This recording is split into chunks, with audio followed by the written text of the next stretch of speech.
If you want to write like the top 1%, you need to know how to snap people out of autopilot. Because right now, your audience is drowning in content.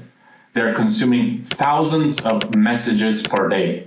And your copy is competing against everything: apps, notifications, dopamine, and distraction. I've watched the same thing happen over and over again. Decent copy gets ignored, while average copy wins because it uses one technique that forces attention.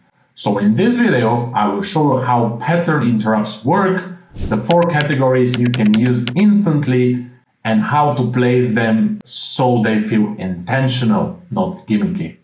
Imagine the following situation.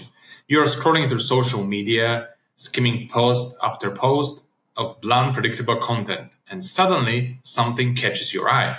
It could be a jarring headline, a vivid image, or a surprising turn of phrase. You stop scrolling and lean in closer, eager to learn more. Well, that's the power of a pattern interrupt.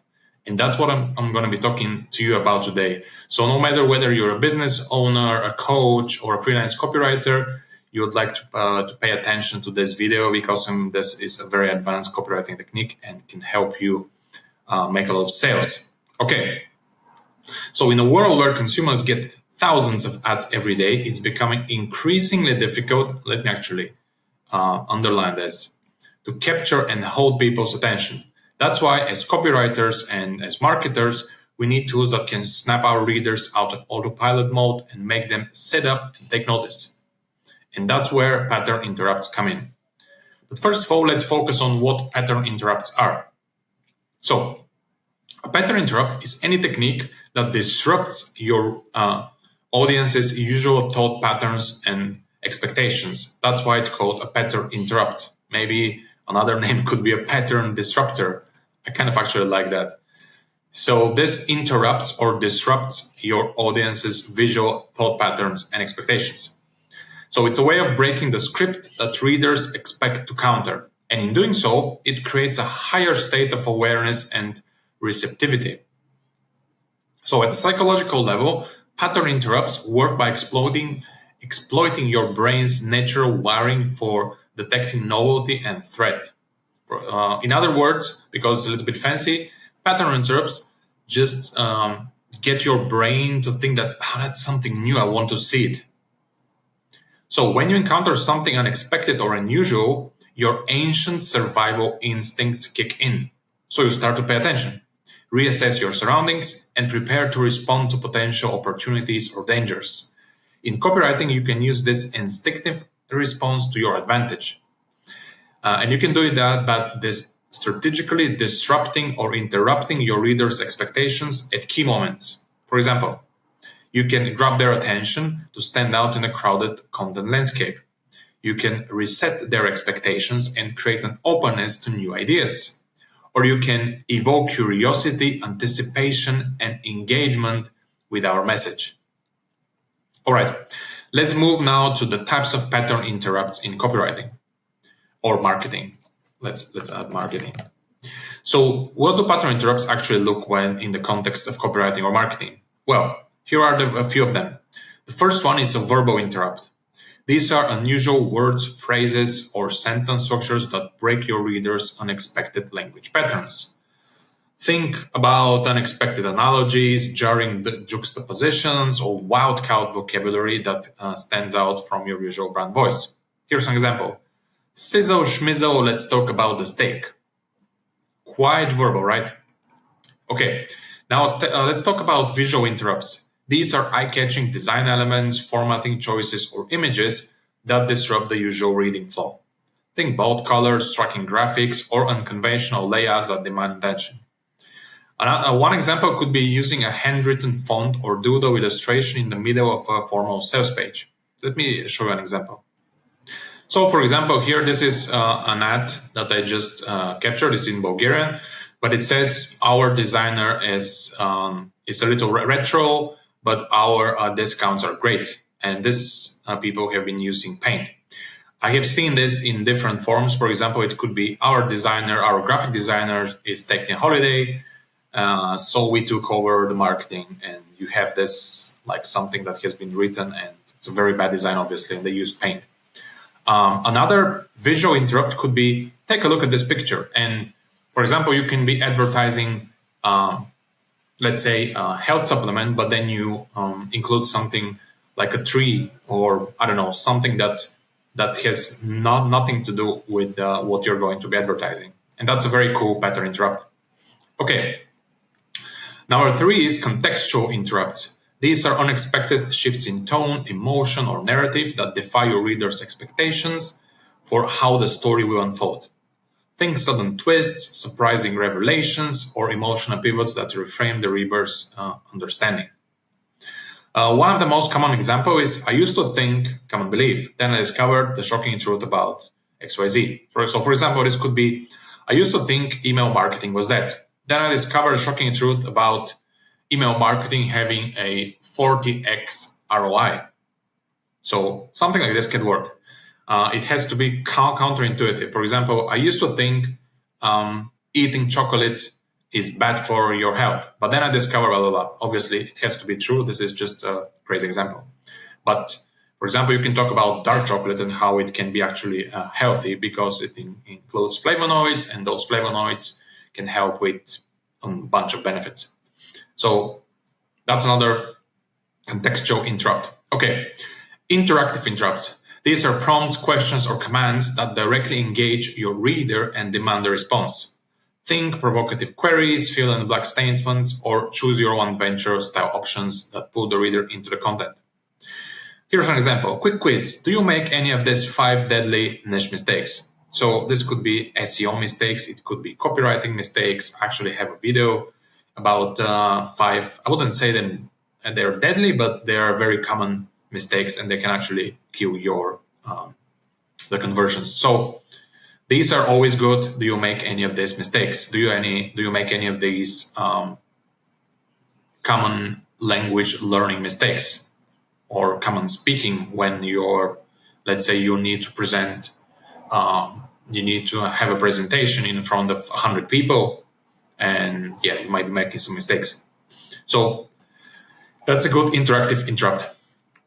Of course, these are just a few examples. The possibilities are endless, and the key is to find interrupts that feels fresh, surprising, and relevant. Relevant is even the most important part here, to your specific audience and message. Okay, how to use pattern interrupts effectively. Similar to other powerful copywriting and marketing techniques, the key to using pattern interrupts effectively is knowing when to use them. Let's put it like this. Here are a few guidelines to keep in mind. First of all, use interrupts at strategic moments. Placement matters when it comes to pattern interrupts, so focus on using them at key leverage points in your copy where you need to grab attention, reset expectations, or drive action, like headlines, transitions, and call to actions. I would also actually add leads here. So for example, let's put the lead actually here because it's after the headline, but I just shared a good idea. For example, it could be, you have the headline, and then you have, hey, take a look at this picture. So that could be in the lead. The second point is make sure your interrupts are relevant. This is super important, and let me underline this again. The interrupts you use should feel meaningful and connected to your core message, and they shouldn't be any gimmicks for shock value. Because, for example, I remember when I was writing a social media post like many years ago, probably like 8 or 10 years ago, and I use something like, hey, take a look at this semi-naked person or whatever. And then, oh, cool, I just got a payment. Take a look at this. Or maybe you can just say sexy, whatever, and then you just change the topic and the interrupt doesn't have anything to do with the rest, which is a gimmick, and it's not going to work well. So always tie your interrupts back to your big idea you want to communicate. Okay, cool. The third one is use interrupts sparingly. Like salt in cooking, a little bit of pattern interruption goes a long way. So overusing this technique can quickly frustrate and alienate your readers. So you have to aim for a few very well-placed and high-impact interrupts rather than peppering them throughout your copy or throughout your ads, throughout even your visuals. The idea is just to grab their attention if it's in the lead, or have that pattern interrupt very well placed. If you include too many, they're going to lose their effect. Okay, number 4 is reorient and reward your reader. Once you've grabbed your reader's attention with an interrupt, it's important, I would say actually it's even crucial, to quickly reorient them and provide a satisfying payoff. Immediately follow your interrupt with a clear insight, benefit, or call to action that rewards their attention and propels them forward. So if you say, hey, take a look at this picture, and then you need to explain why you have this picture and why you're sharing them, why sharing it immediately. Otherwise, it's not going to be a very impactful pattern interrupt. All right. Let's take a look at a few pattern interrupts in action. I already gave you some examples, but in this, I'm going to give you a little bit more. So in this section, here's an example from a software homepage headline. You've never seen a CRM like this before. This is a verbal interrupt. It's unexpected language you're saying you've never seen. Maybe you can put it like this. A fitness ad with a close-up image of a mosquito. Annoyed by bugs? So is your metabolism. So this is visual interrupt, and it's kind of jarring image juxtaposition. Kind of crazy, right? Annoyed by bugs, so is your metabolism.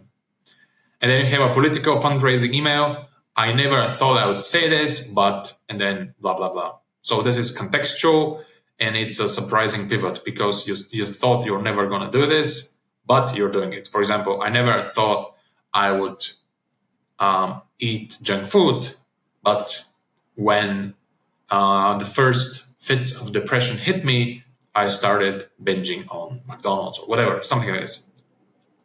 Okay, now notice how each of these examples grabs your attention, evokes curiosity, and prompts you to engage more deeply. That's the power of a well-crafted pattern interrupt. Okay, now we need to talk about best practices and cautions because they're very important. And like any persuasion tool, pattern interrupts should be used thoughtfully and ethically. Here's the first best practice you need to keep in mind. You have to stay true to your or your client's voice if you're writing for your own copy or your client's copy. So even when using unexpected elements, the pattern interrupts should still feel aligned with the overall brand personality and tone.